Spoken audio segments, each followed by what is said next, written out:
నమస్కారం. ప్రతిధ్వనికి స్వాగతం. జగదీప్ ధన్ఖడ్ ప్రస్తుతం దేశం మొత్తం చర్చల్లో నలుగుతున్న పేరిది. ఇంకా 2 ఏళ్ల పదవీ కాలం మిగిలుండగానే అనూహ్యంగా ఉపరాష్ట్రపతి పదవికి రాజీనామా చేశారు. ఆయన చెబుతున్న కారణం అనారోగ్యం. కానీ ఈ రాజీనామా చేసిన సమయం, అప్పటి నుంచి అధికార కూటమిలో ఊహించని మౌనం, వెంటనే ఆమోదం, చాలా వేగంగా తదుపరి పేర్లు చర్చకు రావడం. అసలు ఏమైంది? దేశంలోనే 2వ అత్యున్నత పదవిలో ఉన్న వ్యక్తి ఇలా హఠాత్తుగా తప్పుకోవడం వెనుక ఉన్నవి పూర్తిగా వ్యక్తిగత కారణాలేనా? సామాన్యుల నుంచి విశ్లేషకులు, రాజకీయ వర్గాల వరకు అందరిలో ఇదే ప్రశ్న. ఈ పరిణామాల వెనుక వేరేమైనా కారణాలున్నాయా? ఇదే అంశంపై నేటి ప్రతిధ్వని. మన చర్చలో పాల్గొంటున్న వారు చలసాని నరేంద్ర గారు, జాతీయ రాజకీయాలపై వ్యాసకర్త, గాలి నాగరాజ గారు, సీనియర్ పాత్రికేయులు, కృష్ణ ప్రదీప్ గారు, వర్తమాన అంశాల విశ్లేషకులు. ముందుగా నరేంద్ర గారు, జాతీయ రాజకీయాల్లో ఒక్కసారిగా అందరి దృష్టిని ఆకర్షించిన అంశం ఉపరాష్ట్రపతి ధన్ఖడ్ రాజీనామా. జనరల్గా అసలు ఏం జరిగి ఉండొచ్చు ఈ విషయంలో అనుకుంటున్నారు?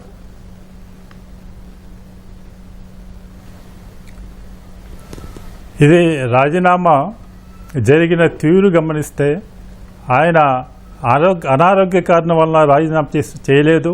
బలవంతంగా ఆయనతో ఉదయం తెల్లారే లోపల ఉపరాష్ట్రపతి పదవిలో ఉండటానికి వీలేదని ఒక బెదిరించిన ధోరణిలో రాజీనామా చేయించారు అనేటువంటి అభిప్రాయం కలుగుతుంది. గత కొంతకాలంగా ఆయనకి, ప్రధానమంత్రికి, ఇతర ముఖ్యమైనటువంటి బీజేపీ నాయకులకి మధ్య ఈ ఏర్పడినటువంటి అగాధం పెరుగుతూ వచ్చి చివరికి నిన్న రాజ్యసభలో జరిగినటువంటి సంఘటనలు ఎమ్మటే ఆయన్ని పదవికి రాజీనామా చేయించే వరకు తారతీసినట్టు కనిపిస్తుంది. ఎమ్మటే మనకి కనిపించే కారణాలు 2 ప్రధానమైన కారణాలు కనిపిస్తున్నాయి. మొట్టమొదటగా జస్టిస్ వర్మ విషయంలో మొదటికాంచి ఈయన చాలా దూకుడుగా వ్యవహరిస్తున్నారు. ఆయన ఇంట్లో నోట్ల కట్టలు కాలిపోయినట్టు కనిపించినా కూడా ఎందుకు ఎఫ్ఐఆర్ నమోదు చేయలేదని 4-5 సార్లు బహిరంగంగా ప్రశ్నించారు. ఆ విధంగా ప్రశ్నించడం అంటే ఢిల్లీ పోలీసుల్ని ప్రశ్నించడం. ఢిల్లీ పోలీసులు అంటే అమిత్ షాని ప్రశ్నించటమే. ఆ విషయాన్ని ప్రభుత్వంలో సహజంగానే ఇబ్బందులు కలగజేసింది. తర్వాత దీని మీద అభిశంస తీర్మానం తీసుకురావడానికి ప్రతిపక్షాలు నోటీసు ఇవ్వగానే ఆయన ఎమ్మటే ఆ నోటీసుని ఆమోదించటం, దాని తగిన చర్య తీసుకోవాలని తన రాజ్యసభ సెక్రటరీకి ఆదేశాలు ఇవ్వటం ప్రభుత్వానికి సహజంగానే ఇరకటంలో పడవేసింది. ఎందుకంటే మరోవైపు లోక్సభలో 147 మంది సభ్యులు సంతకాలు చేసి ఇచ్చినప్పుడు కూడా అన్ని పక్షాల మధ్య దీని మీద చర్చిస్తున్నాం, ఏకాభిప్రాయం కోసం ప్రయత్నిస్తున్నాం అనే సాగుతో దాన్ని దాటవేస్తూ వస్తున్నారు. అటువంటి సమయంలో రాజ్యసభలో అధికార పక్షం వాళ్ళు ఎవరు సంతకం చేయకుండా కేవలం ప్రతిపక్ష ఎంపీలు సంతకం చేసినటువంటి పత్రాన్ని ఆ విధంగా అకస్మాత్తుగా ఆయన చర్యకి చేపట్టడం అనేది ప్రభుత్వానికి ఎమ్మటే ఆగ్రహం కలిగించినట్లు కనిపిస్తుంది. ఎందుకంటే అలహాబాద్ హైకోర్టు న్యాయమూర్తి జస్టిస్ యాదవ్ మీద గత డిసెంబర్లోనే ప్రతిపక్ష ఎంపీలు నోటీస్ ఇచ్చినప్పుడు కూడా ఇంతవరకు ఎలాంటి చర్య తీసుకోలేదు. దాన్ని పక్కన పెట్టి దీన్ని తీసుకోవటం ఏదైనా కమ్యూనికేషన్ గ్యాప్ వలన కేవలం ఈ విధంగా ధన్ఖడ్ చేసి ఉంటారని అనిపిస్తుంది. ఇది అభిషేక్ వర్మని ప్రభుత్వం కాపాడుతుంది అనే సంకేతం ప్రజల్లోకి వెళ్తుందని అధికార పక్షం భయపడినట్టు కనిపిస్తుంది. మరో రెండో కారణం, రాజ్యసభ యొక్క సమావేశాల్లో ప్రారంభం కాగానే మీరు చెప్పినట్టుగా జస్టిస్ వర్మన్ అయితే తొలగించడానికి సిద్ధంగా ఉన్నట్లు ప్రభుత్వ వర్గాలు కూడా సంకేతాలు ఇచ్చాయి. అలాగే కిరణ్ రిజిజు కూడా మాట్లాడారు చాలాసార్లు. కానీ జస్టిస్ యాదవ్ విషయంలోనే ప్రతిపక్షాలు నోటీస్ ఇస్తే వెంటనే ధన్ఖడ్ ఆమోదించారు, అందువల్లే ఆగ్రహం వ్యక్తమై ఉండొచ్చు అనే అభిప్రాయాలు వస్తున్నాయి. యాదవ్ విషయాన్ని ఆయన ఆమోదించలేదు, ఇంకా పెండింగ్లో ఉంది, దాన్ని యాక్సెప్ట్ చేయలేదు ఆయన ఇంకా. ఓకే, అది కూడా ఎమ్మటే they want time pass. Justice Varma విషయంలో అయితే సానుకూలంగానే ఉన్నట్లుగా కనిపిస్తుంది కదా, ప్రభుత్వం కూడా సానుకూలంగా ఉన్నట్టు చెబుతున్నారు. కానీ సుప్రీంకోర్టు చీఫ్ జస్టిస్ రాష్ట్రపతికి లేఖ వేసినా కూడా దాని మీద ఇంతవరకు ఎలాంటి చర్య తీసుకోవాలా ప్రభుత్వం స్పందించలేదు. ఇదే ప్రభుత్వం సంబంధం లేదు, పార్లమెంట్లో సభ్యులు నిర్ణయించే అంశం ఉంటూ దాటవేస్తూ వస్తున్నారు. ప్రభుత్వం ఎఫ్ఐఆర్ నమోదు చేయమని కూడా నమోదు చేయట్లేదు. సుప్రీంకోర్టు ఏర్పాటు చేసిన కమిటీ నివేదిక ఇచ్చినా కూడా ఆ నివేదిక మీద కూడా చర్య తీసుకోవట్లేదు. ఇవన్నీ కూడా ఒక విధంగా ఈయన ప్రభుత్వం ఈ విషయంలో నిజాయితీతో ఉందనేటువంటి ఒక అభిప్రాయంతో ఒక ముందడుగు చర్య, తొందరపాటు చర్య తీసుకోవడం ఎంబటే ఆగ్రహం కలిగించినట్టు కనిపిస్తుంది. అంటే అంత ముందు జరిగిన అనేక పరిణామాలు కూడా దానికి కారణం కావచ్చు. ఇది ఎంబటే నిన్న ఇది పరిస్థితికి దారితీసినట్లు కనిపిస్తుంది. నాగరాజు గారు, ఇప్పుడు రాజీనామా లేఖలో ధన్ఖడ్ చెప్పినట్టుగా కారణాలు సరైనవే అనుకుందామంటే 10 రోజుల ముందే ఆయన పూర్తి కాలం కొనసాగుతాను అని అన్నారు. ఇంతలోనే రాజీనామా వంటి పెద్ద నిర్ణయం ఏంటి అని చాలామంది ఒక అభిప్రాయం వ్యక్తం చేస్తున్నారు, ప్రశ్నలు కూడా వస్తున్నాయి. ఇప్పుడు అంతఃపుర కలహాలు కానీ అంతఃపుర కుట్రలు కానీ ఇలాగే ఉంటాయండి. లోపల ఏం జరిగేది మనకి తెలియదు, కానీ దీని మీద మనం రకరకాల చర్చలు జరుగుతూ ఉంటాయి బయట. ఇది కూడా ఇంచుమించు అంతఃపుర కుట్ర కలహము రెండు కనిపిస్తున్నట్టుగా మనకు స్పష్టంగా తెలుస్తూ ఉంది. ఇప్పుడు ఫస్ట్ ఇండికేషన్ మనకు అర్థమవుతున్నది ఏంటంటే all is not well between Jagdeep Dhankhar and Narendra Modi Amit Shah team అనే దానికి మనకు క్లియర్గా ఇండికేషన్ ఏంటంటే బీఏసీ మీటింగ్ జరిగింది. బీఏసీ మీటింగ్లో మొదట ఒక ఫస్ట్ హాఫ్ మీటింగ్లో మాత్రము నడ్డా గారు లీడర్ ఆఫ్ హౌస్గా ఆయన ఉన్నారు, పార్లమెంటరీ అఫైర్స్ మినిస్టర్గా ఉన్నటువంటి కిరణ్ రిజిజు గారు కూడా ఉన్నారు. సెకండ్ హాఫ్ మీటింగ్ వచ్చేటప్పటికి వీళ్ళు లేరు. వీళ్ళ కోసం వెయిట్ చేశారు కూడా ఆయన వైస్ ప్రెసిడెంట్. రాకపోయేటప్పటికి ఇంకా చివరికి ఉన్న అపోజిషన్ లీడర్స్తోనే మీటింగ్ కన్వే చేయాల్సి వచ్చింది. అంటే ఒక అధికార పక్షం ఉన్నటువంటి అధికార పక్ష నేతలే మీటింగ్ రాకుండా బీఎస్సీ మీటింగ్కి వెళ్ళిపోయారు. సో అది ఒకటి మనకు క్లియర్ ఇండికేషన్ కనిపిస్తుంది. ఏదో something is wrong, something is going wrong, something is going on అనేది మనకు క్లియర్గా అర్థమవుతుంది. ఇది ఈ అమిత్ షాకి, నరేంద్ర మోడీకి, ధన్కర్కి ఎక్కడో తేడా ఉంది అనేది. తర్వాత చాలా ఇంతకుముందు కూడా ధన్కర్ నేపథ్యం ఏంటంటే చాలా హైలీ కాంట్రవర్షియల్ మ్యాన్. చాలా ఇందులో ముఖ్యంగా 2-3 థియరీస్ కనిపిస్తున్నాయి ఎందుకు ఇలా జరిగి ఉండొచ్చు, దీనికి కారణాలు ఏంటేనని. సరే, నరేంద్ర గారు చక్కగా ఆయన ఇన్సైడ్ వ్యూ ఇచ్చారు. ఆయన ఏం జరుగుతోంది, అమిత్ షాకిను ఈయనకి వచ్చిన కమ్యూనికేషన్ గ్యాప్ వల్ల ఇలా జరిగిందనేది చెప్తున్నప్పటికీ పొలిటికల్గా కూడా జరుగుతున్న చర్చ ఏంటంటే ఒక 2-3 థియరీస్ చెప్తున్నారు.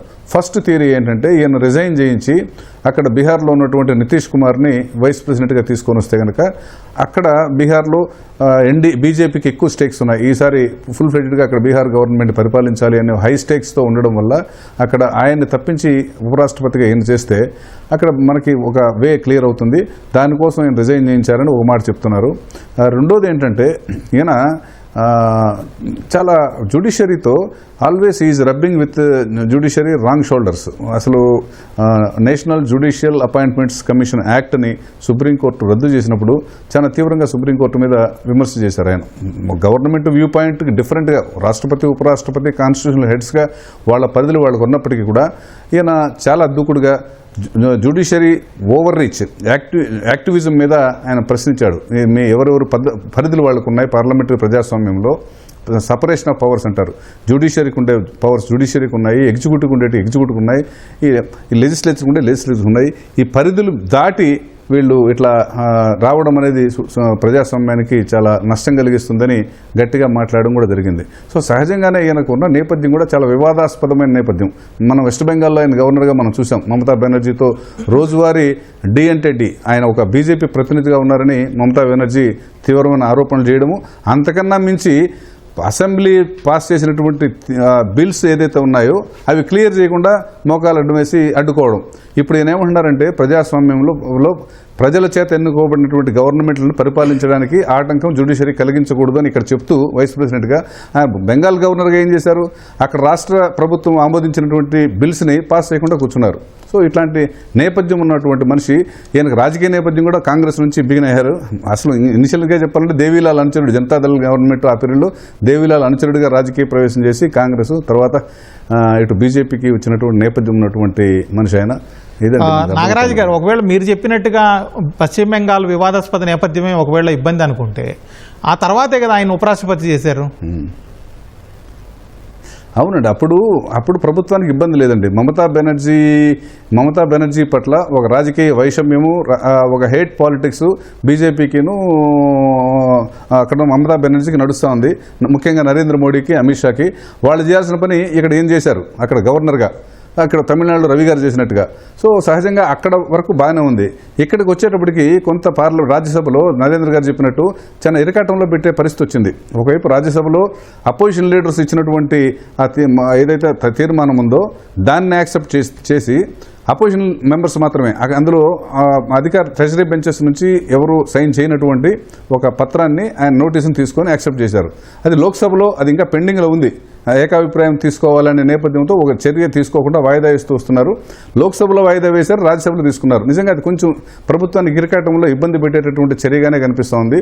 ఓకే, ఇది అంతర్గతంగా చెప్పాలంటే ఆ టీం ఓకే. అలాగే మీరు అన్నట్టుగా ఒకవేళ నితీష్ కుమార్ని కనుక ఉపరాష్ట్రపతి చేస్తే ఎన్నికల ముందు ముఖ్యమంత్రి స్థానంలో ఉన్న వ్యక్తిని తొలగించి ఆ రకంగా వాళ్ళ మధ్య సంబంధాలు చెడిపోయే అవకాశం, రాజకీయంగా నష్టం జరిగే అవకాశం లేదంటారా?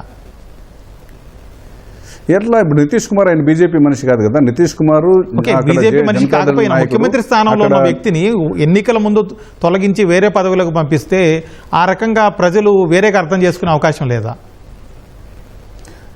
ఏం అర్థం చేసుకునే అవకాశం లేదు. ఎందుకనంటే అక్కడ నితీష్ కుమార్ అనేవాడు ఒక రైలు ఇంజినే కానీ పెట్టెలన్నీ కూడా వేరే పెట్టెలతో నడవాల్సిందే. ఇంజిన్ మాత్రమే నితీష్ కుమార్. సో నితీష్ కుమార్ని అక్కడ ఒప్పించి కన్విన్స్ చేసి బీహార్ ఎలక్షన్స్ తర్వాత ఆయన ఇక్కడ తీసుకొని వచ్చే అవకాశం ఉపరాష్ట్రపతిని చేస్తే బీజేపీ ప్రజెన్స్ అక్కడ పెరిగే అవకాశం, దాని ఫుట్ ప్రింట్ బలంగా బీహార్ రాజకీయాల మీద ఉంటుంది. అక్కడ మనం నిజంగా చెప్పాలంటే ఒక పెద్ద ప్రజాదరణ కలిగినటువంటి నాయకుడు ఆయన. కానీ ఆయనకు మిగతా బేస్ లేదు. క్రమంగా ఆయన పార్టీకి కానీ మిగతా ప్రభుత్వ పనితీరులో కానీ ఆయన హోల్డ్ తగ్గిపోతా ఉంది. సో ఈ నేపథ్యంలో ఆయన కేంద్రానికి పంపించి ఉపరాష్ట్రపతి పదవి ఇస్తే అక్కడ బీహార్లో తనకు రాజకీయంగా వాళ్ళ ఎత్తుగడలు జరిగే అవకాశం ఉంటుందని అనుకునే అవకాశం కనిపిస్తూ ఉంది. కేపీ గారు, ఇప్పుడు పార్లమెంట్ సమావేశాలకు ముందో లేకపోతే అయిపోయిన తర్వాత ఈ రాజీనామా చేయించడం ఆయన చేయడమో జరిగి ఉండొచ్చు. కానీ ఉన్న పళంగా ఒక్కసారిగా ఈ పదవి నుంచి తప్పించడం లేకపోతే ఆయన తప్పుకోవడం ఎందుకు ఈ నిర్ణయం తీసుకున్నారు అన్నది ఒక ప్రశ్నగానే ఉంది ఇప్పటికీ. మామూలుగా మనం దీన్ని రాజ్యాంగ పరంగాను రాజకీయ పరంగాను రెండు కోణాలను చూడాల్సి ఉంటుందండి. రాజ్యాంగ పరంగా చూసినప్పుడు ఆర్టికల్ 67B ప్రకారం ఉపరాష్ట్రపతి ఎప్పుడైనా సరే రాజీనామా చేయొచ్చు. దానికి ఆమోదించడానికి ఇంత స్పెసిఫిక్ టైం అనేది ఏమీ లేదు. సో అది రాజ్యసభ సమావేశాలు అంటే పార్లమెంట్ సమావేశాలు మొదలవడానికి ముందు లేకపోతే తర్వాత లేకపోతే మధ్యలో ఎప్పుడైనా చేయొచ్చు.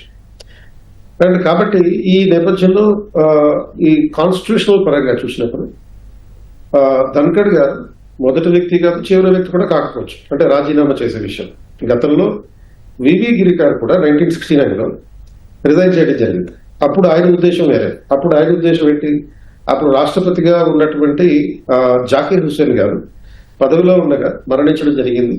అండ్ ఆ సందర్భంలో వివి గిరి గారు రాష్ట్రపతిగా పోటీ చేయదలుచుకుని రిజైన్ చేయడం జరిగింది. అప్పుడు కూడా చాలా వేగంగానే దాన్ని ఆమోదించడం జరిగింది. కాకపోతే ఈ కాంటెక్స్ట్ లో ఇది పొలిటికల్ పర్స్పెక్టివ్ లో చూసినప్పుడు ఏమవుతుందంటే అనేక రకాల రాజకీయ అంశాలు ఉన్నాయి. దీని మళ్ళీ కాన్స్టిట్యూషనల్ పర్స్పెక్టివే కాకుండా పొలిటికల్ ఇష్యూస్ కూడా ఉన్నాయి. పొలిటికల్ ఇష్యూస్ లో భాగంగా ధన్ఖర్ గారు ఒక ఫండమెంటల్ గా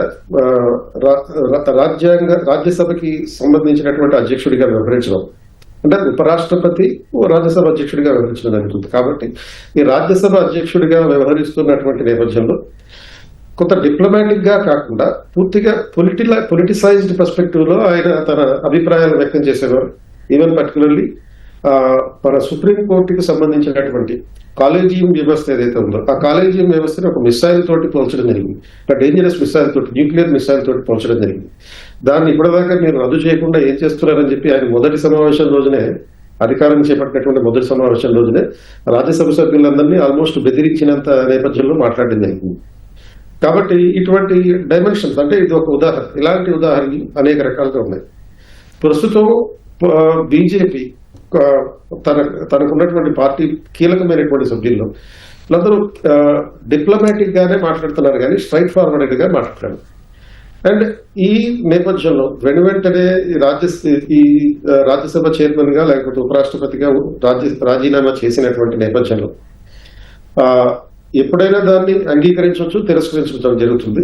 ఇప్పుడు రాజ్యాంగం లాంటి ఒక కీలకమైనటువంటి వ్యక్తి రాజీనామా చేసినప్పుడు వెంటనే ఆమోదించాలి. ఆ నేపథ్యం కూడా మనం చూడాలి. కాబట్టి రాజీనామా చేస్తాను అనేటటువంటి బెదిరింపులతోటి బీజేపీ అనే పొలిటికల్ పార్టీ యాక్సెప్ట్ చేయట్లేదు. ఎందుకంటే ఇది ఫండమెంటల్ గా ఇన్స్టిట్యూషనలైజ్ పార్టీ. మళ్ళీ వద్దాం. నరేంద్ర గారు, ఇప్పుడు జగదీప్ ధన్ఖడ్ రాజకీయ ప్రస్థానం, ఆయన ఎదుగుదల, అలాగే బీజేపీలోకి ఎంటర్ అవ్వడం, ఇక్కడ వరకు ఉపరాష్ట్రపతి వరకు ఆయన ప్రయాణం, వీటన్నిటి గురించి ఒకసారి చెబుతారా? ఆయన మొదటగా ఒక గ్రామీణ నేపథ్యంలో రైతు కుటుంబంలో పుట్టి న్యాయవాది అయిన తర్వాత దేవిలాల్కి శిష్యుడిగా రాజకీయాల్లో ప్రవేశించాడు ఆయన. ఒక ఢిల్లీలో ఒక దేవిలాల్ నిర్వహించే బహిరంగ సభకి జనతాదళ్ అప్పుడు సమయంలో ఈయన ఒక 500 ట్రాక్టర్లో జనాలు తీసుకొచ్చేసరికి ఆయన ముచ్చటపడి తన కుటుంబ సభ్యుడిగా ఆయన ఆదరించి 89లో ఎన్నికల్లో లోక్సభ సీట్ ఇచ్చారు. అప్పుడు ఆయన జనతాదళ్ ఎంపీగా గెలిచారు. గెలిచిన తర్వాత విపి సింగ్ ప్రభుత్వంలో ఉన్నారు, చంద్రశేఖర్ ప్రభుత్వంలో మంత్రిగా పనిచేశారు. ఆ తర్వాత ఆయన ఎందుకునో ఈయన సహజంగా అధికారం ఎటుంటే ఆ పార్టీలో ఉండేటువంటి తత్వంగా కనిపిస్తుంది. ఎందుకునో వాజ్పేయి ప్రభుత్వంలో ఆయనకి అవకాశం దక్కలేదు. కానీ యూపీఏ ప్రభుత్వం రంగానే తర్వాత కాంగ్రెస్లో చేరారు. కాంగ్రెస్లో ఎమ్మెల్యేగా ఉన్నారు. దాదాపు 10-11 ఏళ్ళు కాంగ్రెస్లో ఉన్న తర్వాత బీజేపీ అధికారంలోకి వచ్చే ముందు 2013లో బీజేపీలో చేరారు. బీజేపీలో మొదట లీగల్ సెల్ కన్వీనర్గా ఉండి ఆ తర్వాత బెంగాల్ గవర్నర్గా వెళ్ళారు. గవర్నర్ నుంచి ఉపరాష్ట్రపతిగా వచ్చారు. అనేది ఏ పదవిలో కూడా ఎమ్మెల్యేగా మాత్రమే పూర్తిగా 5 ఏళ్ళు ఉన్నారు.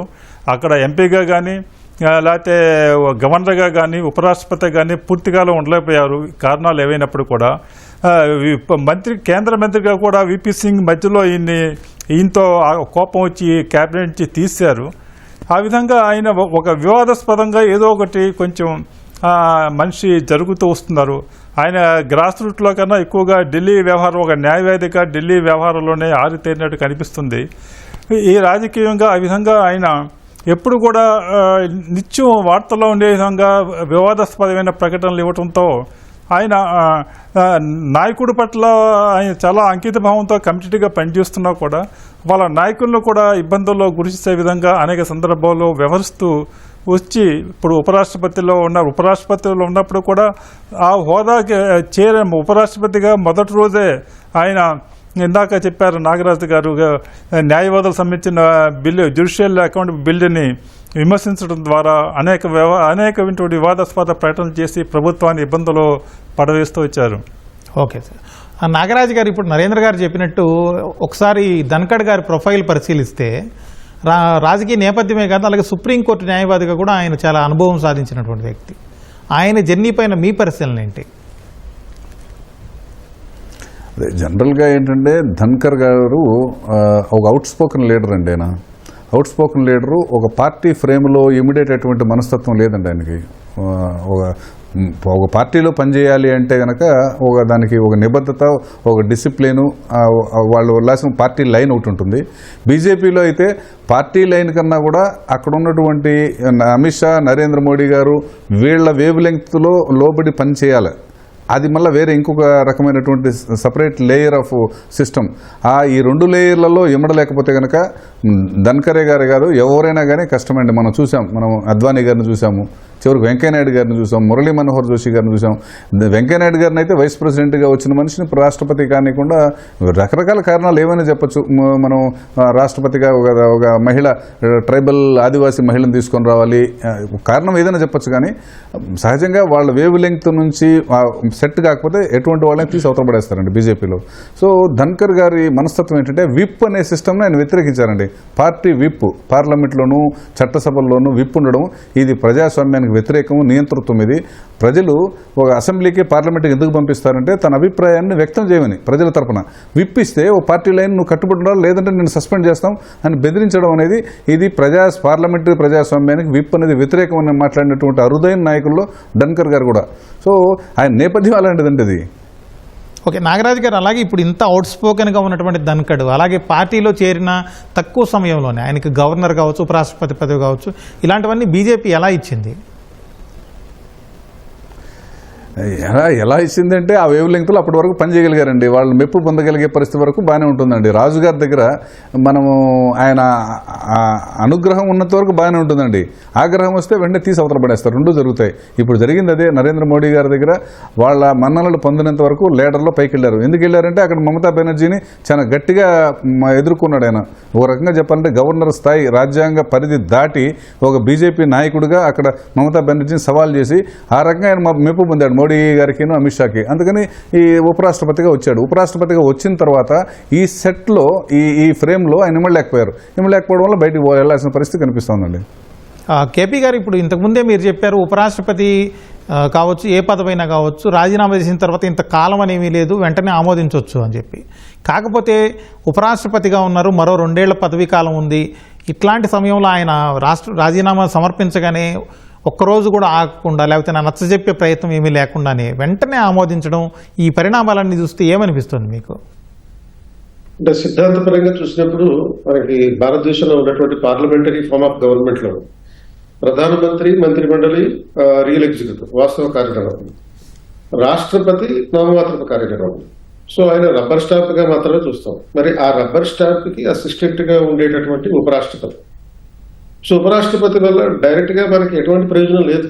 ఆయన ఒక రకంగా చెప్పాలంటే ఉపరాష్ట్రపతి బాధ్యతలని గురించి రాజ్యాంగంలో ఏమి చెప్పలేదు. అందుకనే ఉపరాష్ట్రపతికి ఈ రాజ్యసభ చైర్మన్ గా ఉండేటటువంటి బాధ్యత ఇచ్చారు. అంటే మీరు ఒక కాన్స్టిట్యూషనల్ ఎక్స్పర్ట్ ని what is the role of vice president as vice president అని అడిగితే దర్ ఇస్ నథింగ్. అంటే ఉపరాష్ట్రపతికి ఉపరాష్ట్రపతిగా ఎటువంటి బాధ్యతలు లేవు. అటువంటి పరిస్థితుల్లో ఆ పదవికి రాజీనామా చేసినా పెద్ద నష్టం లేదు, రాజీనామా చేయకుండా ఉన్నా కానీ నష్టం లేదు. సో ఈ నేపథ్యంలో సపోజ్ ఒక ఉపరాష్ట్రపతి పదవి ఖాళీ, రాష్ట్రపతి పదవి ఖాళీ ఏర్పడింది అనుకోండి, ఆ ఖాళీని పూరించడానికి 6 నెలల్లోనే తిరిగి మళ్ళీ ఎన్నికలు చెప్పాలి. ఇది రాజ్యాంగంలో ఉన్నటువంటి పర్స్పెక్టివ్. బట్ ఉపరాష్ట్రపతి పదవి ఖాళీ ఏర్పడితే, అంటే ఇట్లా రాజీనామా చేయడం వల్ల కావచ్చు, లేకపోతే గతంలో కృష్ణకాంత్ గారి లాంటి వ్యక్తి పదవిలో ఉండగా మరణించడం లాంటి పరిస్థితి కావచ్చు, లేకపోతే తొలగించడం వల్ల కావచ్చు, ఖాళీ ఏర్పడితే ప్రత్యామ్నాయంగా ఎటువంటి అరేంజ్మెంట్లు లేవు. అంటే రాష్ట్రపతి లేకపోతే ప్రత్యామ్నాయం, ఉపరాష్ట్రపతి రాష్ట్రపతి అవుతారు, లేకపోతే చీఫ్ జస్టిస్ సుప్రీంకోర్టు రాష్ట్రపతి అవుతారు, లేకపోతే సీనియారిటీలో నెక్స్ట్ సీనియారిటీలో ఎవరైతే అందుబాటులో ఉంటారో వాళ్ళు రాష్ట్రపతి అవుతారు. బట్ వైస్ ప్రెసిడెంట్ పోస్టు ఖాళీ అయితే ఎలాంటి ఆల్టర్నేటివ్ లేదు. అండ్ మోర్ ఓవర్ రాష్ట్రపతి పదవి ఖాళీ అయితే 6 నెలల్లోనే ఎన్నికలు జరపాలి అనేటటువంటి రాజ్యాంగంలో ఇక్కడ వైస్ ప్రెసిడెంట్ పదవి ఖాళీ ఏర్పడితే ఎన్నికలు ఎంత కాలంలోగా జరపాలనేటటువంటిది కూడా చెప్పలేదు. 6 నెలలు అని చెప్పలేదు. సాధ్యమైనంత వేగంగా ఉపరాష్ట్రపతిని మళ్ళీ ఎన్నుకోవాలని చెప్పారు. కాబట్టి ఇటువంటి నామమాత్రమైనటువంటి పోస్టులో రాజీనామా చేసినా పెద్ద నష్టపోయేది లేదు, లేకపోతే కొనసాగినా కానీ పెద్ద ప్రయోజనం కూడా ఉండదు. కాబట్టి ఈ రాజీనామాని పొలిటికల్ గా మాత్రమే చూడాల్సినటువంటి పరిస్థితిలో పార్టీ ఏదైతే కోరుకుంటుందో ఆ కోరికన్న దాని ప్రకారం ఉపరాష్ట్రపతి ఒక రాజ్యసభ చైర్మన్ గా వ్యవహరించాల్సినటువంటి అవసరం ఉంటుంది. దానికి భిన్నంగా వ్యవహరించడం జరిగితే మాత్రం ఈ రకమైనటువంటి బలవంతంగా రాజీనామా చేయించే పరిస్థితి ఏర్పడుతుంది. ఒకవేళ బలవంతంగా రాజీనామా చేయమని అడిగినా కూడా రాజీనామా చేయలేదనుకోండి, అప్పుడు ఏముంది, గవర్నమెంట్ కు ఉన్నటువంటి మెజారిటీ కారణంగా తొలగించడానికి కూడా అవకాశం ఉంది. కేపీ గారు, అంటే గతంలో మరణించడమో లేకపోతే ఇతరత్ర ఉపరాష్ట్రపతి రాష్ట్రపతికి పోటీ చేయడం కోసం రాజీనామా చేయడం అలాంటివి కాకుండా ఈ విధంగా ఎలాంటి కారణాలు లేకుండా, ఆరోగ్య కారణాలు ఇంకొకటో చెప్పి ఎవరైనా గతంలో తప్పించినా లేకపోతే రాజీనామా చేసిన పరిస్థితులు ఉన్నాయా? సో ఇటువంటి పరిస్థితి అంటే రాజీనామా చేసింది అయితే ఒకే వ్యక్తి, వివి గిరి. ఇందాక నేను చెప్పినట్టుగా వివి గిరి మాత్రమే, అది కూడా ఆయన రాష్ట్రపతిగా పోటీ పడడం కోసం చేశారు. బట్ ఆ తర్వాత ఇంకెవరో కూడా ఉపరాష్ట్రపతులు రాజీనామాలు చేయలేదు. నరేంద్ర గారు, ఇప్పుడు ధన్ఖడ్ విషయంలో అసలు ఏం జరిగిందా అని చెప్పి దేశం మొత్తం చాలా ఆసక్తిగా గమనిస్తుంది. ఇట్లాంటి అంశం పైన అధికార కూటమి ఎందుకు చాలా మౌనంగా గుమ్మనంగా ఉంటుంది? కారణం ఏమై ఉండొచ్చు? ఇది కేవలం ధన్ఖడ్కి సంబంధించిన విషయమే కాదండి. మొత్తం నరేంద్ర మోడీ నాయకత్వమే ఒక తీవ్రమైన సంక్షోభంలో ఉన్నట్లు కనిపిస్తుంది. గత సంవత్సరం లోక్సభ ఎన్నికల్లో 400 సీట్లు వస్తాయని 240కి పరిమితమైన తర్వాత అప్పటి నుంచే జరుగుతున్న పరిణామాలు వరుసగా రేపు 75 ఏళ్లకే ఆయన పెట్టినటువంటి అనధికార నిబంధన ప్రకారం గద్దె దిగాలని ఒక పక్కన ఒత్తిడి పెరుగుతూ ఉండటం, పరిపాలనా పరంగా విధానపరంగా ఎటువంటి ఒక స్పష్టత లేకపోవటం, ఒక పక్షవాతం వచ్చినట్టు ప్రభుత్వం వ్యవహరిస్తుండటం, అనేక పరిణామాలతో ఒక అసహనంతో అది ఉంది ప్రభుత్వం మీద. దానివల్ల అది అన్ని ఫలితంగానే ఇది కనిపిస్తుంది. ముఖ్యంగా నిన్న పార్లమెంట్లో పహల్గామ్ గురించి, ఆపరేషన్ సింధూర్ గురించి చర్చ జరగాలి ముందు అని ప్రతిపక్షాలు పట్టుబట్టడం, దానికి 16 గంటల సేపు లోక్సభలో చర్చకి ఆహ్వానించడం అనేది ప్రధానమంత్రికి ఆగ్రహాన్ని గురి చేసింది అనేటువంటి ఒక కథనం వినిపిస్తుంది. ఆయన ఆపరేషన్ సింధూర్ గురించి మాట్లాడడానికి సిద్ధంగా ఉన్నారు, కానీ పహల్గామ్ ఉగ్రదాడి మీద చర్చ జరగడానికి వివరంగా సిద్ధంగా లేరనేటువంటి వార్తలు వినిపిస్తున్నాయి. కాబట్టి దానివల్ల ప్రభుత్వం ఆత్మరక్షణలో పడుతుంది, అనేక విషయాలకి సమాధానాలు చెప్పాల్సి ఉంటుంది, వీటికి సిద్ధంగా లేరు. ఆ తర్వాత 70 ఏళ్ళకి దిగాలనే ఒత్తిళ్లు రావటం, ఇంకో విధంగా అంతర్జాతీయంగా భారత్ దాదాపు ఈనాడు ఒంటరిగా తయారైపోయి మనకన్నా పాకిస్తాన్ అనేక మంది మిత్ర దేశాలను పొందగలగటం, అనేక దేశాల నుంచి మద్దతు కనగలపటం. మొట్టమొదటిగా సైనికాధికారులు ఒక విధం ప్రభుత్వాన్ని మీద ఒక విధమైనటువంటి భిన్నమైనటువంటి వ్యాఖ్యలు చేయటం. ఎందుకంటే చైనా, పాకిస్తాన్, బంగ్లాదేశ్ కనుక కలిస్తే వ్యూహాత్మకంగా రక్షణ పరంగా భారతదేశం ఇబ్బంది ఎదుర్కోవాల్సి వస్తుందని CDF చౌహాన్ బహిరంగంగా వ్యాఖ్యలు చేశారు. అంతేకాదు ఆపరేషన్ సింధూర్లో మనం కేవలం ఒక పాకిస్తాన్తో కాదు, చైనా, టర్కీతో కూడా పోరాడాము, వాళ్ళ వెనకాల నుంచి నడిపించారు. మన ఆయుధాల మూమెంట్స్ గురించి, మన సైన్యం కదలికల గురించి పాకిస్తాన్కి ఖచ్చితమైన సమాచారాన్ని చైనా వాళ్ళు చేరజేశారు. దానివల్ల ఇంకా యుద్ధం కనుక కొనసాగుంటే మనం ఇబ్బంది పడేవాళ్ళం అన్నట్టు కూడా ఆయన వ్యాఖ్యలు చేశారు. ఇవన్నీ కూడా ఈ ప్రభుత్వం అసలు ఏం జరుగుతుంది, వ్యూహాత్మకంగా మన ప్రపంచ నాయకత్వం అనుకుని, విశ్వగురువు అనుకునే విధంలో మనం ఒంటరిగా అయిపోతున్నామా? ఇవాళ అమెరికా రోజు ఒత్తిడి తెస్తుంది, బెదిరిస్తుంది, మీరు రష్యాతో వ్యాపారం కనుక, వాణిజ్యం కనుక ఆపేయకపోతే మేము అంతు చూస్తామని ఇవాళ అమెరికన్ సెనేటర్లు బహిరంగంగా అంటున్నారు. ఇవన్నిటి కూడా ప్రభుత్వం సమాధానం చెప్పలేని పరిస్థితుల్లో ఉండటం. అదేవిధంగా నరేంద్ర మోడీ గారు ఇంకా ఎన్నికల ప్రచారం చేసిన ఓట్లు ఏ మేరకు వస్తాయి అనేటువంటి అనుమానం ఏర్పాటు చేసి మహారాష్ట్రలో కానీ, హర్యానా ఎన్నికల్లో కానీ ఆయన పరిమితంగా మాత్రమే పరిచయం చేయటం, ప్రచారం చేయటం, ఇవన్నీ కూడా ప్రభుత్వాన్ని ఒక ఇరకాటంలో పడేస్తున్నాయి. అటువంటి పరిస్థితుల్లో ఈ ధనకర్ ఉదంతం మీద ఎవరు మాట్లాడడానికి సిద్ధంగా లేరు. అసలు గత సంవత్సరం ఎన్నికల తర్వాత ఇప్పటి వరకు బీజేపీ ఎంపీల సమావేశం జరగల. సరైనగా ఏదైనా సంకీర్ణ ప్రభుత్వం ఉంటే ఆ పార్టీ యొక్క ఎంపీలు సమావేశమై నాయకుడిని ఎన్నుకుంటే వాళ్ళని మిగతా పార్టీలు సపోర్ట్ ఇస్తారు. ఇక్కడ ఎన్డీఏ ఎంపీలు ఈ మోడీని నాయకుడిని ఎన్నుకున్నారు, బీజేపీ ఎంపీలు విడిగా కలవాలా.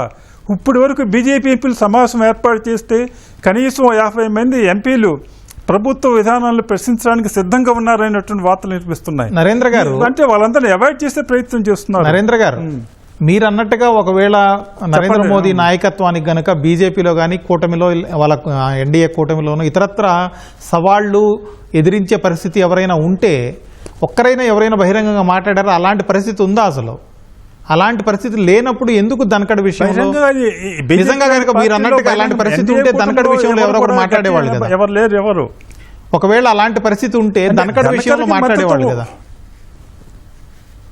అంటే ధనకర్కి మద్దతు ఉందా లేదనేది విషయం. ధనకర్ విషయం కూడా కేవలము బీజేపీకి దూరంగా ఉన్న జాతులను దగ్గర తీసుకోవడం కోసం, వాళ్ళ మద్దతు పొందడం కోసం ఉపరాష్ట్రపతి చేశారు. ఆయన మమతా బెనర్జీతో ఆయన ఏ విధంగా ఇబ్బందులు చేస్తారో పార్లమెంట్లో కూడా ఆయన అంత ముందున్న వెంకయ్యనాయుడు గారు ఉపరాష్ట్రపతిగా ఉంటూ రాజ్యసభలో కేవలం అందరితో తాను మంచిగా ఉండాలనే విధంగా ఒక విధమైనటువంటి కోఆర్డినేషన్గా వ్యవహరించి తన ఇమేజ్ పెంచుతున్నారు. కానీ బీజేపీ ఏజెండాని రాజ్యసభలో ఆయన ప్రతిధ్వనింపలేదని అసంతృప్తి ఉండేది బీజేపీలో. ఆ విధంగా ధనకర్ బీజేపీ ఏజెండా కోసం అనుకూలంగా అనుకుంటూ అనేక వ్యాఖ్యలు చేశారు. 4 నెలల క్రితమే మన ఏప్రిల్లో రాష్ట్రపతి గవర్నర్ల యొక్క బిల్లులు పాస్ చేయడానికి 3 నెలల గడువును సుప్రీంకోర్టు జడ్జిమెంట్ ఇస్తే మీరెవరు జడ్జిమెంట్ ఇవ్వడానికని బహిరంగంగా విమర్శించారు ఈయన. ఆ విధంగా చేస్తున్నప్పుడు కూడా ధనకర్ ఆయన యాక్సిడెంటల్గా ఈ యొక్క పరిస్థితుల్లో బలైనట్టు అనిపిస్తుంది. ఆయన కావాలని చేసినప్పుడు కూడా కాదు. నాగరాజు గారు, ఇప్పుడు ప్రధాన ప్రతిపక్షం కాంగ్రెస్ చాలా ప్రశ్నలు లేవనెత్తుతుంది. ఆరోగ్య కారణాలను మించి ఇంకా ఏదో వెనకుంది, దానివల్ల ఈ రాజీనామా చేశారు అని అంటుంది. ఈ రాజకీయ చర్చల మీద మీ అభిప్రాయం ఏంటి? ఇప్పుడు దానికన్నా ముందు ఆరోగ్యం అనే దాని మీద మనం మాట్లాడాలంటే చాలా మనకు సుదీర్ఘమైన చరిత్ర, రాజకీయ చరిత్ర ఉందండి. ఆరోగ్య కారణం అని చెప్పి నాయకుల్ని తొలగించడం. మనకు మావో చైనా విప్లవ రథసారథైనటువంటి మావోని అక్కడ ఉన్నట్టు పాలిట్ బ్యూరోలో తొలగించేశారు చెప్పపెట్టకుండా. తొలగించేసి ఈయన ఆరోగ్యం బాగలేదు, మావో గారు బతికుండడం చైనాకి అవసరము, చైనా విప్లవ సారథిగా ఈ పదవిలో కొనసాగలేకపోతున్నారు, ఆయన ఆరోగ్యంగా ఉండడానికి తప్పిస్తున్నాము అన్నారు. ఆయన ఒక 6 నెలలు అలా కామ్గా ఉండి ఏం మాట్లాడకుండా యాంగ్సీ అనే నదిని యువతల నుంచి అవతలకి ఈది పడేశాడు. ఈది పడేసి ఏం మాట్లాడుకుని ఇంటికి వెళ్ళిపోయాడు. దాని అర్థం ఏంటంటే, బాబు నేను I'm fit enough physically and health wise, ఇక్కడ కుట్ర ఉంది, ఈ కుట్రలో నన్ను దింపేశారని. సో ఇక్కడ కూడా కుట్ర అనేది ఖచ్చితంగా కనిపిస్తోంది. మనకేమి అదేమి కనపడిన అంశం ఏమీ కాదు. మనకు క్లియర్గా ఇంతకుముందు మన ఈవెంట్స్ అన్నీ జరిగితే, ఆ రోజు జరిగినటువంటి ఈవెంట్స్ అన్నీ చూస్తే ప్రధానమంత్రి ఆయన రిజిగ్నేషన్ ఆమోదం కూడా ఎంత ఫాస్ట్గా అయిందో, ఎంత క్విక్గా అయింది, టక టక టక టక ఆమోదం చేసేశారు. సో ఇది ఒక రకంగా ఇది కాంగ్రెస్ సహజంగానే దీన్ని అవకాశంగా తీసుకొని ఏదో ఎంబరాస్ చేయాలనే ప్రయత్నం చేయడం ప్రతిపక్షంగా సహజంగా చేస్తుంది.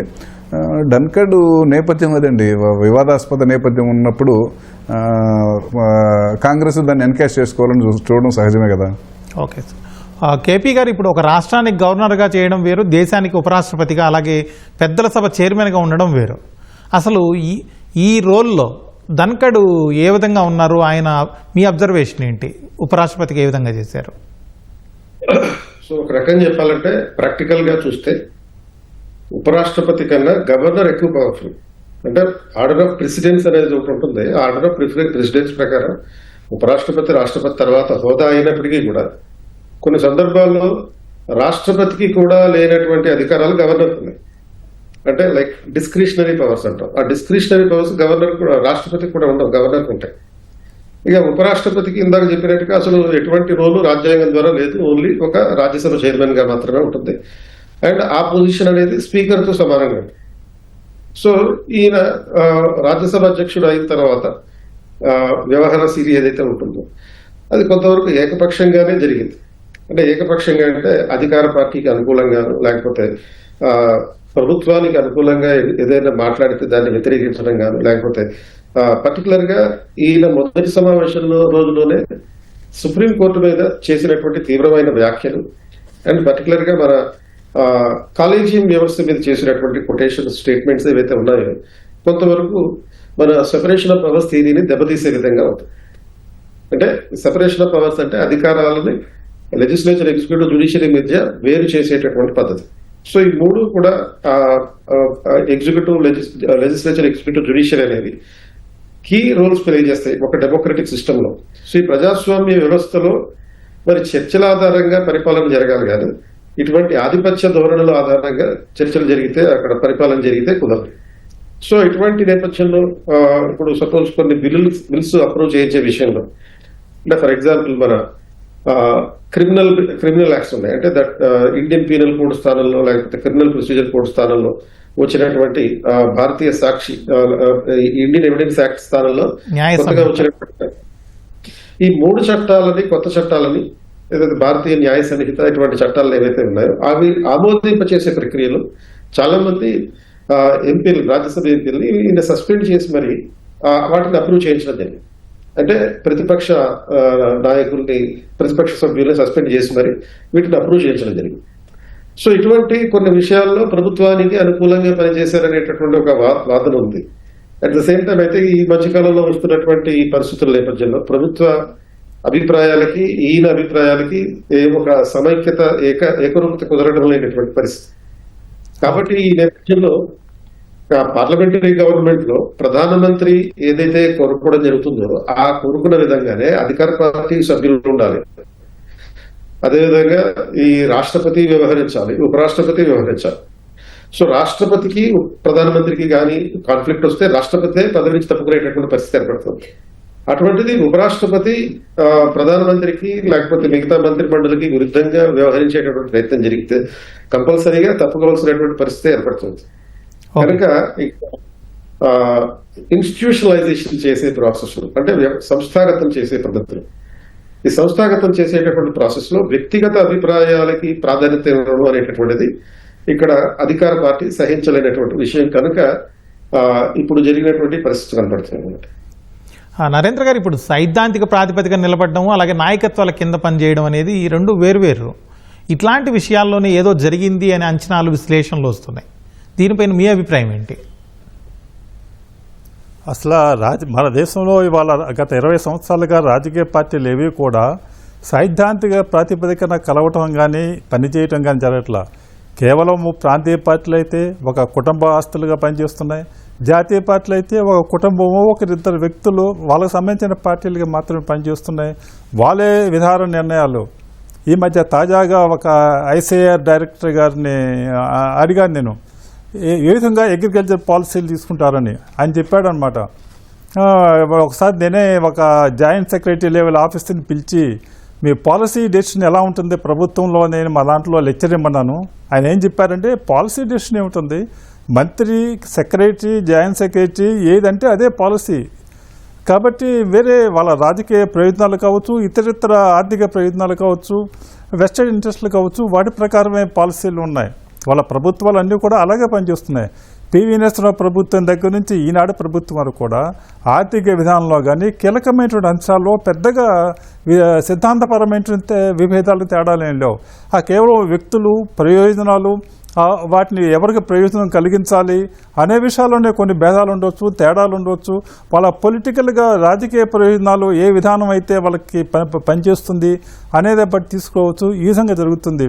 ఈ విధంగా వ్యక్తుల చుట్టూ రాజకీయాలు కేంద్రీకృతం కావటం వలన సహజంగానే మిగతా పార్టీలో ఉన్న నాయకులందరూ కూడా ఆ వ్యక్తులను సంతృప్తిపరచడం వలన, వాళ్ళని మంచి దగ్గర కావటం వలన పదవులు పొందాలని కానీ ఇతర ప్రయోజనాలు పొందాలని కానీ చూస్తుంటారు. వాళ్ళ కేంద్ర మంత్రివర్గంలో కానీ రాష్ట్రాల మంత్రివర్గంలో కానీ పనిచేసే వాళ్ళు ఎవ్వరూ కూడా చాలామంది 90% స్వతంత్రించి విధానపరమైన నిర్ణయాలు తీసుకునేటువంటి, దాని గురించి చర్చించేటువంటి స్వతంత్రం ఉన్న వాళ్ళు ఎవరు లేరు. వాళ్ళందరూ కూడా కొన్ని ఒక హిడెన్ ఫోర్సెస్, కొన్ని శక్తులు పిఎంఓ ఆఫీస్లోనో సీఎం ఆఫీస్లోనో అక్కడ కొందరు వెస్టెడ్ ఇంట్రెస్ట్లు విధానాలు రూపొందిస్తే వాటికి అనుకూలంగా పనిచేయటం జరుగుతుంది. ఈ విధానంగా మన దేశం ఇవాళ ఆ విధంగా విధానపరమైనటువంటి పాలసీ పారాలసిస్ ఎదుర్కొంటుందని అరుణ్ శౌరి అన్నారు దీన్ని. అదేవిధంగా ఇటువంటి పరిస్థితుల్లో ధన్కర్ కూడా ఈ సిస్టంలో ఆయన బాగానే ఇమిడాడు. ఇప్పుడు వరకు కూడా ఆయన ఎవరైతే తన పార్టీ పనిచేసే పార్టీ ప్రయోజనాల్లో అనుగుణంగా, నాయకుల ప్రయోజనాలు అనుగుణంగా వ్యవహరించారు. అయితే ఇప్పుడు గత కొద్ది కాలంగా కారణాలు ఏంటో తెలియదు. గత డిసెంబర్లోనే ఆయన మీద ఇంపీచ్మెంట్ మోషన్ ఇచ్చారు ప్రతిపక్షాలు. ఇంతవరకు మన దేశ చరిత్రలో ఉపరాష్ట్రపతి మీద ఎవరు ఇవ్వలేదు. దాన్ని కేవలం సాంకేతిక కారణాల వలన తిరస్కరించారు, ఆమోదించకుండా. ఆ తర్వాత ఆయన క్రమంగా అపోజిషన్ వాళ్ళతో సన్నిహితంగా ఉంటున్నారు. నిన్న రాజ్యసభలో మల్లికార్జున ఖర్గేకి చాలా ఎక్కువసేపు ప్రభుత్వాన్ని విమర్శించి ప్రసంగించేటువంటి అవకాశం ఇచ్చారు. అదే సమయంలో జేపీ నడ్డా ఒక మాట అన్నాడు నిన్న రాజ్యసభలో, నేను చెప్పింది మాత్రం ఇక్కడ రికార్డ్ అవుతుంది, ప్రతిపక్షాలు ఎంత మాట్లాడిన రికార్డు కాదు ఇక్కడ అంటూ అలాగే చైర్ని ధిక్కరించే విధంగా, అవమానపరిచే విధంగా అన్నారు. అటువంటి పరిస్థితుల్లో ఏదో సమ్ గ్యాప్ ఏర్పడి ఈ గత కొద్ది నెలలుగా అంతర్గతంగా జరుగుతుంది. అది ఇవాళ బయటపడినట్టు కనిపిస్తుంది. నాగరాజు గారు, ఏదేమైనప్పటికీ ఉపరాష్ట్రపతి లాంటి ఒక అత్యున్నతమైన స్థానంలో ఉన్న వ్యక్తి అకస్మాత్తుగా వైదొలగడం అంటే ఆయన వారసుడి ఎంపిక కూడా కొంత సవాల్తో కూడుకున్న విషయమే కావచ్చు. ఇప్పుడు ఎన్డీఏ ముందున్నటువంటి ఎంపిక అవకాశాలు ఏంటి, ఎవరికి అవకాశం దక్కే పరిస్థితి కనిపిస్తుంది? నాకు తెలిసి సవాళ్ళు ఏముందండి, ఎన్డీఏలో ఈరోజు బలమైనటువంటి పార్టీ బీజేపీ, అందులో బలమైన నాయకులు అమిత్ షా, నరేంద్ర మోడీ. వాళ్ళు ఏమి చెప్తే అది జరిగే పరిస్థితి ఉంది తప్ప క్యాండిడేట్ని ధిక్కరించే పరిస్థితి ఏముంటుందండి. ఇంతకుముందు జరిగినటువంటి రాష్ట్రపతి ఎన్నికలు చూసాం మనం. జగన్మోహన్ రెడ్డి గారు ప్రతిపక్షంలో ఉన్నారు 2019లో. మన వెంకయ్యనాయుడు గారు వైస్ ప్రెసిడెంట్గాను, అంతకుముందు రాష్ట్రపతిగా ఉన్నటువంటి మనిషికి ఎలక్షన్లు జరిగినప్పుడు చంద్రబాబు నాయుడు గారు ఒకే అభ్యర్థిని బలపరిచారు, ఈయన జగన్మోహన్ రెడ్డి గారు కూడా ఒకే అభ్యర్థిని బలపరిచారు. ఎందుకంటే కేంద్రంలో బలమైన నాయకత్వం ఉన్నప్పుడు ఆ నాయకత్వానికి ధీటుగా వేరే లైన్ తీసుకొని వెళ్లే పరిస్థితి వేరే పార్టీలకే లేనప్పుడు కూటమిలో ఉన్నటువంటి భాగస్వాములకి అబ్జెక్ట్ చేసే అవకాశం అయితే ఉండే అవకాశమే ఉండదు. అట్లాంటి సవాలుగా నేను అనుకోవడం లేదు. కానీ ఇది ఒక రాజకీయ కోణం నుంచి అక్కడ వైస్ ప్రెసిడెంట్గా ఎంపిక చేస్తే, బీహార్లో చేస్తే అక్కడ రాజకీయంగా మనకు లబ్ధి పొందుతామా, కేరళలో చేస్తే అక్కడ ఉన్నటువంటి లెఫ్ట్ కాంగ్రెస్ డామినేషన్ ఉన్నటువంటి రాష్ట్రంలో మన విజిబిలిటీ పెరుగుతుందా అనే రాజకీయ కారణాలు ఎత్తుక్కొని ఉపరాష్ట్రపతిని చేసే అవకాశం ఉంటుంది తప్ప సవాల్ ఉంటుందని నేనైతే అనుకోవడం లేదు. తర్వాత రెండో అంశం ఇప్పుడు మొత్తం కీలకంగా క్రక్స్ ఆఫ్ ది డిస్కషన్లో ఎందుకు ఇలా తొలగించాల్సిన పరిస్థితి వచ్చింది ఆకస్మికంగా అనే దాని మీద అదే కేంద్ర బిందువు డిస్కషన్ జరుగుతూ ఉంటే ఒక మాట చెప్పాలని నాకు అనిపించింది. ఏమిటంటే గ్యాప్ అయితే ఉన్నమాట నిజం. గ్యాప్ ఉంటే ఒక రాజ్యసభకి చైర్మన్గా ఉన్న మనిషికిను అధికార పక్షానికి గ్యాప్ ఉంటే ఏం జరుగుతుంది? అసెంబ్లీలో స్పీకర్కి లేదంటే పార్లమెంట్లో ఉన్న స్పీకర్కి అధికార పక్షానికి గ్యాప్ ఉంటే ఏం జరుగుతుంది అనేది మనం ఇంతకుముందు చూసాం. మన ఎన్టీ రామారావు పదవీచ్యుతుడు కావడంలో మరి అప్పుడున్నటువంటి యనమల రామకృష్ణ గారు ఆయన అసెంబ్లీ స్పీకర్గా ఉంటూ మరి చంద్రబాబు నాయుడు గారి నాయకత్వం కింద జరిగినటువంటి ఆ రెబలియన్, ఆ రివోల్ట్ చేసినటువంటి గ్రూప్ని ఆయన మద్దతు ఇచ్చి ఆ గ్రూప్ని రికగ్నైజ్ చేయడం వల్ల ఇక్కడ ఆయన ఎన్టీఆర్ పోవడం, ఆయన గెలవడం జరిగింది. అలాంటి థ్రెట్ రాజ్యసభలో ఉంటే గనక ధన్కర్ గారి వల్ల నిజంగానే it will be an embarrassing situation for ruling party. ఆ థ్రెట్ని ఏమైనా గమనించి ఇమ్మీడియట్గా పంపించుండొచ్చేమో అనుకుంటున్నాను నేను. కేపీ గారు గతంలో సోమనాథ్ చటర్జీ సిపిఎం నుంచి లోక్సభ స్పీకర్గా ఎంపికయ్యారు. ఆయన పార్టీలు సిద్ధాంతాలకు అతీతంగా తనదైన ముద్ర వేశారు. వాళ్ళ పార్టీ కాంగ్రెస్ నుంచి ఆ యూపీఏ కూటమి నుంచి బయటకు వచ్చినా కూడా ఆయన స్పీకర్గా కొనసాగారు. పార్లమెంటు పీఠాల మీద అలాంటి వాళ్ళని మళ్ళీ చూడగలిగే అవకాశం ఉందా? సోమనాథ్ చటర్జీ గారు లోక్సభ స్పీకర్గా ఆయన తనదైన ముద్ర వేశారు. అండ్ ఆ తర్వాత మళ్ళీ వచ్చినటువంటి స్పీకర్లు కూడా ఆయన స్థాయిలోనే పనిచేయడం జరిగింది. అండ్ రాజ్యాంగంలో ఎక్కడ కూడా మనకి స్పీకర్గా ఎన్నికైన తర్వాత రిజైన్ చేయాలనే అప్లికేషన్ కూడా లేదు. అండ్ అదేవిధంగా ఇప్పుడు మనం ఈ ఉపరాష్ట్రపతికి సంబంధించి రాజ్యసభ అధ్యక్షుడికి సంబంధించినటువంటి వ్యవహారం చూస్తే అసలు ఉపరాష్ట్రపతిని మళ్ళీ కొత్తగా ఇంకొకరిని రీప్లేస్ చేయాల్సిన అవసరం కూడా లేదు. రాజ్యాంగం ప్రకారం ఉపరాష్ట్రపతి లేకపోతే ఆ పదవుల ఖాళీగా ఉంటుంది. రాజ్యసభ అధ్యక్షుడిగా వైస్ చైర్పర్సన్ ఎవరైతే ఉన్నారో ఆయన అధ్యక్షుడిగా వ్యవహరించడం జరిగింది. ఉపరాష్ట్రపతి పదవి ఖాళీగా ఉన్నప్పటికీ కూడా ఎలాంటి రాజ్యాంగ సంక్షోభాలు రావు. ఎలా అయితే ఇప్పుడు మనకి డిప్యూటీ స్పీకర్ పదవి లేకపోయినా సరే లాస్ట్ 11-12 2019 నుంచి అసలు ఆ పదవిలో డిప్యూటీ స్పీకర్ లేరు. అయినప్పటికీ కూడా ఎటువంటి సంక్షోభాలు లేవు. సో కనుక సోమనాథ్ చటర్జీ కన్నా ముందున్న వాళ్ళు బాగా పనిచేశారు.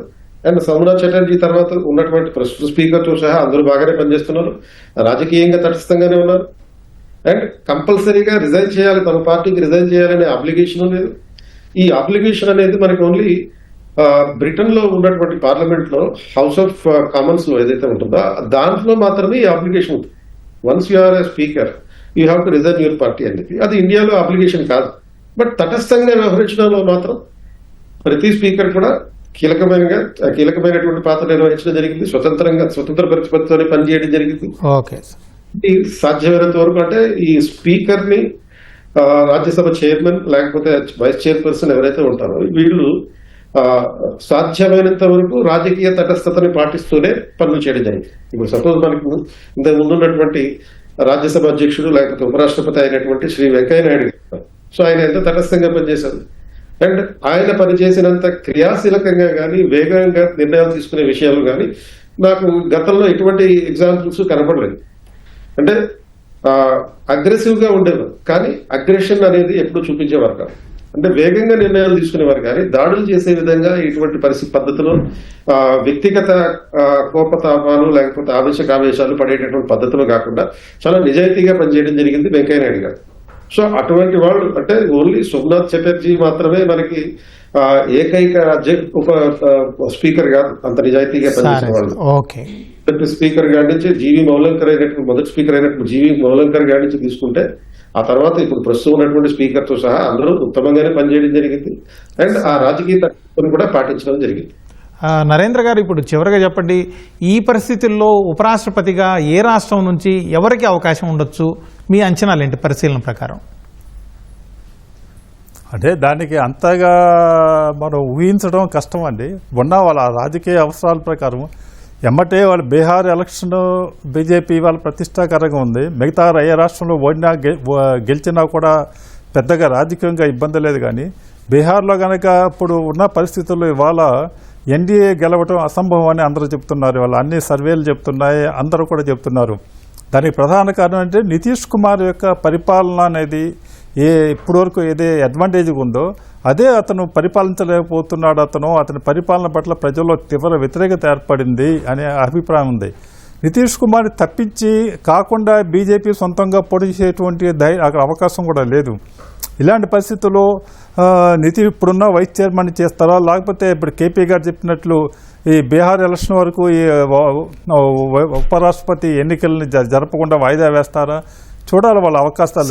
అనేక రకాల పేర్లు వాళ్ళ వినిపిస్తున్నాయి. Okay sir, thank you sir. ఇది వాటి ప్రతిధ్వని. నమస్కారం.